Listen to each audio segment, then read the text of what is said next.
Coming up next on Arizona Horizon, Phoenix Mayor Greg Stanton joins us in studio to discuss a variety of city issues, and we'll hear from a 90-year-old artist who turns everyday objects into social and political statements.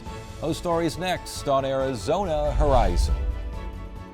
Arizona Horizon is made possible by contributions from the Friends of Arizona PBS, members of your PBS station. Thank you.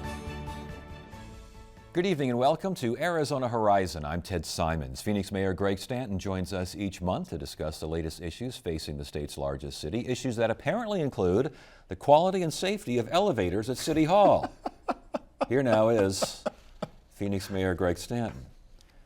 Glad you got here. Do you take the stairs or you use our elevator? Our elevators are all right. I trust the elevators here, and yes, I still trust the elevators at City Hall. I did get stuck in the elevator for about 25 minutes. Yesterday, I wasn't sure if I was going to get out, and I fretted the whole time. If I don't get out, I will not be on Horizon tonight. Yes, I'm sure that was top of. What is it like to be stuck in an elevator for 25 minutes? Well, it's claustrophobic. I mean, were you getting a little antsy there? I discovered that maybe I do have a little bit of claustrophobia. When you find out that the mechanic can't get there for about a half hour, that's what we originally were told. It's going to take half hour to 45 minutes for the mechanic. The walls start to close in on you a little bit more. So yes, I did get a little claustrophobic, but my officer Cherie Lee, who's part of my detail, calm, professional, and so she made sure that I stayed calm the whole time. 25 minutes, fortunately the mechanic got there early enough, firefighters got there very quickly, we got out, and I was fretting mostly because I was late to pick up my son for school. Yeah. Well, but is there a protocol if you're incapacitated? Who's next in line here if you're incapacitated, stuck in an elevator or such thing? Well, look, we voted last Wednesday to elect Kate Gallego vice mayor of the city. Just 5 days later, I'm stuck in an elevator. I don't know if it's a coincidence or not, but yes, the vice mayor would take over as mayor if the mayor is incapacitated. All right, on we go then. Good to have you here. Glad you made it safe and sound here. Glad to be here. Arizona Republic has printing some emails regarding Councilman Nowakowski and this whole land deal business over there, I think 4th through 6th Avenue in Fillmore. That whole process now.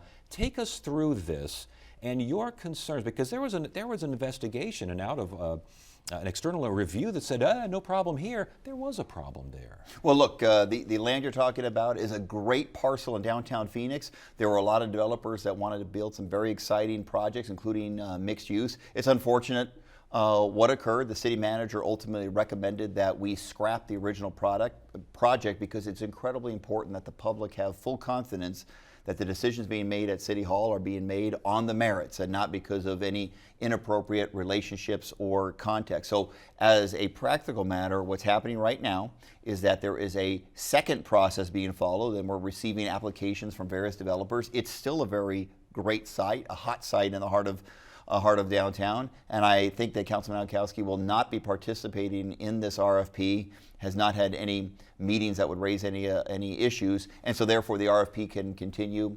appropriately, and I can't wait to see who's successful and get a great new development in the heart of our city. Does it concern you that the rules say no contact, city employees, council people, no contact during the bidding process, and the email seems to suggest that there was contact? Yeah, it's important. This is an important lesson for everyone, members of the council and the community as a whole.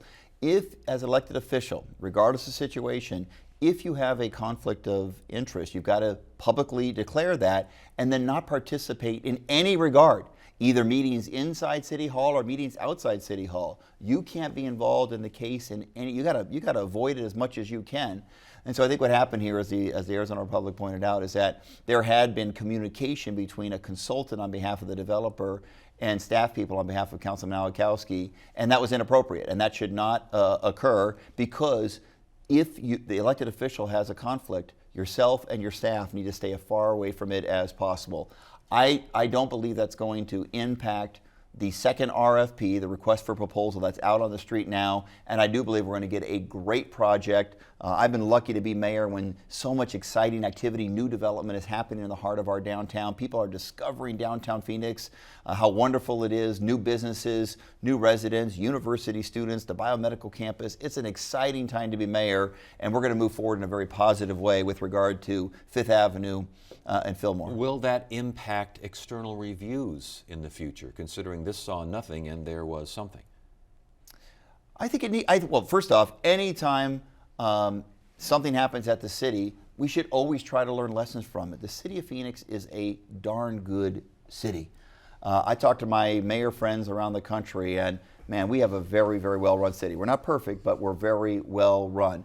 But part of being a great city, part of being in leadership of a great city, is always willing to look at a situation and say, how can we improve moving forward? And with these series of incidents that have occurred the last few months, my attitude as mayor is, let's be a stronger organization as a result of it, and let's learn how we can do better moving forward. Speaking of the Arizona Republic, an op-ed piece there by two councilmen, Waring and DeCiccio, saying that too often they're getting misleading information from staff. The latest incident was Roosevelt Row, misinformation there. They cited the FAA situation. They cited the ASU professor that was under investigation and then got to deal with the Are you getting good information from staff? So our Councilman DeCiccio and Waring are proposing a strong mayor form of government as a result of their critique of the city. Look, I'm kidding a little bit. You might want to ask them about that. The reality is this: if we do citizen opinion polls at the city, every time it comes back that the citizens of Phoenix have a lot of confidence in their city government. Both they strongly support their elected officials, the mayor and council, and they support their management. If you were to take a similar period of time in the past, you could find mistakes made by our professional city staff. And when we make mistakes, we've got to take steps to fix those mistakes. Are too many mistakes being made by professional staff? Well, look, I want to make sure it's clear. That article was an attack on our city manager, Ed Zerker. I want to make sure it's clear. I say here on TV that Ed Zerker is a good manager of the city of Phoenix, and he's doing an outstanding job, and I support our city manager. Councilman Waring and DeCiccio are obviously people who could speak on their own behalf about whether they are saying that they want to get a new city manager as a result of a series of mistakes that they have cited. I would just say for an organization as large as we are, a $3 billion a year organization with 14,000 employees, you are going to find mistakes if you're searching for them. And those mistakes need to be corrected, and we need to take steps moving forward that they don't happen again. I talk to our city manager regularly. I have confidence that he understands how serious we need to take it when we make mistakes and how we have to fix it. And I believe he is taking the right steps, making the right choices so that we don't make similar type mistakes in the future. But you know what's going to happen? There's going to be mistakes in the future. We're still human beings who are leading and running the city of Phoenix. And so if those council members want to spend their time kind of chasing mistakes and suggesting it's a broken system, I would politely disagree. I believe we have a good form of government. I believe we have good leadership, both at the mayor's office and the council office and in city management, and that the good that we do certainly outweighs those mistakes, but we are going to learn from those mistakes as well. So when they say that these issues, these instances, and again, we had checks mailed to the city found in a recycling bin, fire people not paid over a certain period of time, talked about the professor, Roosevelt Row, the latest. They're saying undermines credibility of city operations. You say? I say that when mistakes are made, people should ask questions, which is number one, could that statement have been avoided? And if people did make professional mistakes, have punishment occurred? Has punishment occurred for these situations? Well, I'm in an awkward spot when you ask me that, because as the mayor of the city, the one issue I have to stay away with, unless Councilman DeCiccio and Waring want to switch to a strong mayor form of government, but as long as I'm governing in the system that I'm in, I have to stay away from personnel issues. That is the decision of the city manager. That's why I say, with this article that directly attacks the professional city staff, it's a direct attack on the city manager. I'm trying to make sure the point I get across is I believe the city manager overall is doing a good job. I support Ed Zerker, our city manager. If they don't, they'll have to speak for themselves. My question for the city manager is, how are we fixing these mistakes? Are we moving forward? And I've had those conversations, and I do believe that the appropriate steps have been taken so that those type of mistakes don't happen in the future. That's not being said. That's not to say that mistakes won't happen in the future, just like they're going to happen here on occasion at Horizon or any organization of anybody watching this television show. Mistakes will happen in the future of the city of Phoenix. how can we learn and improve from those mistakes? That's what great leaders do. What's going on with this idea of a new arena for the Coyotes, for the Suns, for the Coyotes, I mean, whatever order you want to put them into, whatever individual. I'm hearing and we're reading and there's been scuttlebutt for a while that ASU and the Coyotes might have something going in Tempe. Coyotes might have something going on the Indian Reservation there east of town.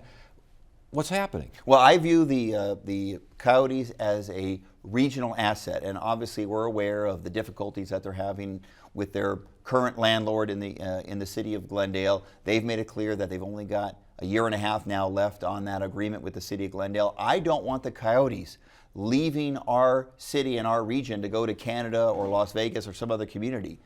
We are lucky to have the Coyotes here in this community. I want to make sure that we do all we can to protect that asset. One thing I could do as the mayor, as you know, we are beginning the process at the city of looking at a new arena. We're putting our financial house in order so that we're going to be in a position to be competitive on a new arena. And if, as part of that new arena, we're able to bring the Coyotes to downtown Phoenix and have a long-term future for the Coyotes. I want to lift that Stanley Cup in downtown Phoenix. I don't want the Coyotes to lift that Stanley Cup in Las Vegas or some other community in the United States or in Canada. I've got to do my part as a leader, and that's exactly what the city of Phoenix is doing.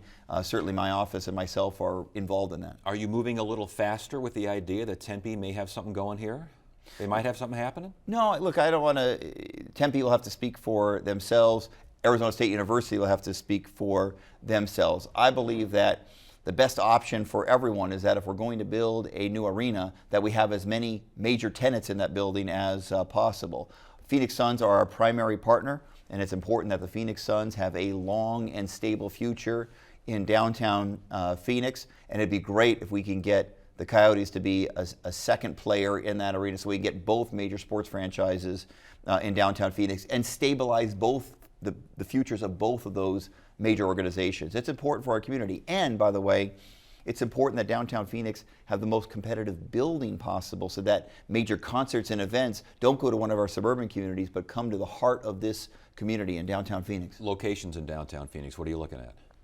Oh, I don't want to, negotiate that over the air right now. Just say that we're looking at a variety of locations. It would be very close to the existing warehouse district, kind of in that area. Well, in the immediate vicinity of that. Yeah, it's important that the arena, any new arena, be right in the heart of downtown. Before you go, we only got a minute and a half left here. The Frank Lloyd Wright House sounds like no more tours, no more events, at least for the next couple of months. What's happening there?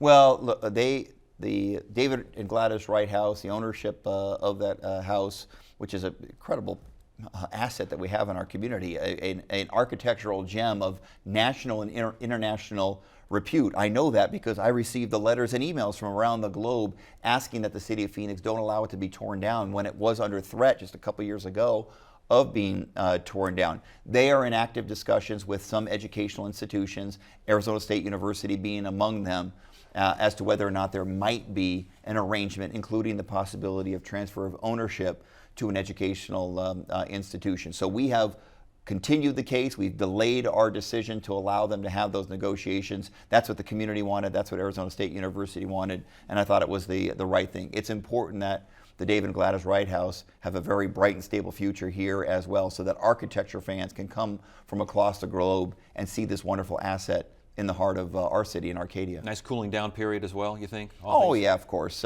Look, I think everyone has an interest in saving that house. We need to figure out the right plan that doesn't have a negative impact on the nearby neighborhood to save that house for future generations. It's what we owe future generations, and it's a great historic preservation opportunity for the city. Good to see you. Glad you could make it. Glad you got out of the elevator. You know, Ted, this is my birthday today. And there is no place I would rather be to celebrate my birthday than here on Horizon. Again, that is just so sad. I don't know what this. Good to see you, Mayor. Good to see you. Thank you so much. All right.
Tonight's edition of Arizona Art Beat focuses on artist Betty Saar, who takes everyday objects and turns them into compelling statements about racism, religion, and life in general. Now in her 90th revolution around the sun, as she calls it, Saar has embarked on a solo show at the Scottsdale Museum of Contemporary Art. Producer Shauna Fisher and photographer Langston Fields have more. At an age when most people are slowing down, artist Betty Saar shows no signs of letting up. At 90 years old, Saar is headlining an exhibition at SMOCA entitled Still Tickin'. It's a retrospective of her 60 years as an artist, or as curator Sarah Cochran calls her, a joyous rebel. Definitely she is an activist. She is definitely someone who has had an activist tendency. But I think the brilliance of Betty Saar is that she's never been militant. It's always been, there's always been a lot of honey. So I guess that would be my purpose in being an artist, is to create objects, environments, pieces of art that create an emotion or people have some reaction to. Doesn't always mean that they have to like it, but they react to the work. Rather than display the artwork chronologically, Still Tickin' is broken up into themes. The Bridge of Memory looks at Saar's life. Her earliest artwork is on display here, a drawing from when she was a very young girl, and it's hung conspicuously at a child's height. Saar began creating art back in the 1960s. She started off as a printmaker and soon found herself drawn to a technique called assemblage, which incorporates three-dimensional objects into a piece. Saar scours flea markets and thrift stores to find the objects. She also incorporates family heirlooms and photos. What inspires a piece is the material. I really work from the materials. I collect a lot of materials. Among the pieces inside the Mysticism and Magic Room is a large-scale mural Saar created during her residency at MIT. She uses circuit boards and microchips alongside amulets to depict a cityscape. The real magic, and I do believe there's magic in Betty Saar's work, is that she is someone who spends a lot of time with found objects. She spends a lot of time looking for objects. And Betty has this mystical belief that objects hold on to the experiences and ideas and identities of those who have owned them previously. Saar has long been fascinated by mysticism. Whether it's tarot cards she uses on a card table turned sculpture, or an altar she created where visitors are encouraged to leave an offering. Bottom line, what I think about my art, I try to create something that expresses beauty and at the same time has a mystery behind it. But that's not to say that Saar has shied away from showing the ugly side of humanity. Saar is best known for work that depicts racial themes. She became an artist shortly after Martin Luther King Jr. was assassinated. I was very emotional about that, and seeing the photographs of how people who protested and were fighting for their civil rights were persecuted with dogs and everything. In her first widely recognized assemblage called The Liberation of Aunt Jemima, Saar took an Aunt Jemima doll, long seen as a racist stereotype, and put a broom in one hand and a rifle in the other, turning the character from a victim into a warrior. Loss of Innocence is a young girl's christening gown with racial epithets printed on it, hanging above a stool. And more or less my work is political, regardless whether it uses a derogatory image, because it's mostly, I feel it's mostly about the planet being holistic and everyone caring for each other and caring for the planet, which is, I guess, in a way considered dangerous. Still Tickin' takes its name from a clock sculpture seen as a eulogy to Saar's late husband, Richard. It also, perhaps, can be seen as a nod to the singularity and longevity that is Saar herself. But I was never part of the mainstream. I don't consider myself part of the mainstream because mostly now most art is conceptual. It's about the mind, but I'm about the spirit. And I think that had started when I was a young artist, but it just gets stronger, and it feels like I still have things to say. Hopefully time won't run out. Betty Saar is Still Tickin' at the Scottsdale Museum of Contemporary Art until May 1st. For more information, go to smoca.org. That's it for now. I'm Ted Simons. Thanks for joining us. You have a great evening.